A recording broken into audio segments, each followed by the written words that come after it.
अरविंद केजरीवाल अब तक गाजियाबाद के कौशाम्बी में रहते आए हैं, लेकिन अब उन्होंने अपना पता बदल दिया है। अब वो दिल्ली में रहने आ गए हैं और दिल्ली का दिल कहे जाने वाले कनॉट प्लेस के हनुमान लेन पर उन्होंने एक मकान किराए पे लिया है, जहां पर अब वो रहेंगे और हम उसी मकान में इस वक्त मौजूद हैं। ये वो कमरा है जहां पर अरविंद रहेंगे और ये एक मंजिला मकान जो है जहां पर पार्टी का दफ्तर भी शिफ्ट कर दिया गया है। पार्टी का दफ्तर भी यहीं होगा। साथ ही अरविंद अब इसी घर में रहेंगे, दिल्ली के चुनाव तक रहेंगे, आगे भी रहेंगे ये साफ नहीं, लेकिन दिल्ली के चुनाव तक वो यहीं रहेंगे, इस कमरे में रहेंगे। यहाँ पर वो रहेंगे। ये उनका किचन है जहाँ पर इस वक्त काम चल रहा है। ये आप देख सकते हैं, यहाँ पे अभी काम चल रहा है, किचन की तैयारी, किचन बनाया जा रहा है।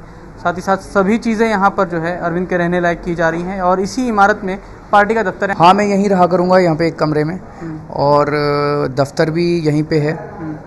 क्या वजह क्या थी यहाँ शिफ्ट होने की? आप कौशाम्बी में रह रहे थे अच्छे से? नहीं तो दिल्ली के चुनाव में तो दिल्ली से ही लड़ेंगे।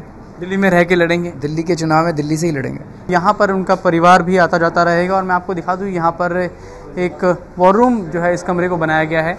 ये वॉर रूम है जहाँ से चुनाव की तैयारी की जा रही है। यहाँ पे लोग अभी भी इस वक्त काम कर रहे हैं और यहाँ से ही अरविंद का जो चुनाव कैंपेन है, सिर्फ अरविंद का ही नहीं बल्कि जो उनके बाकी लोग जो प्रत्याशी हैं उनके पार्टी के, उनके लिए भी यहाँ से काम किया जाएगा। नीचे की तरफ पार्टी का दफ्तर है जहाँ पर लोग आ सकेंगे, मिल सकेंगे और ऐसा इसलिए किया गया है, अरविंद का भी कहना है कि दिल्ली का चुनाव है, दिल्ली में रह के लड़ना है।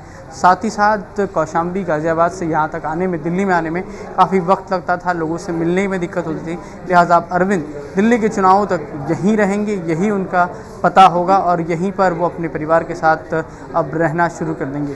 कैमरामैन सूरी सामल के साथ प्रफुल्ल श्रीवास्तव, ABP न्यूज़, दिल्ली।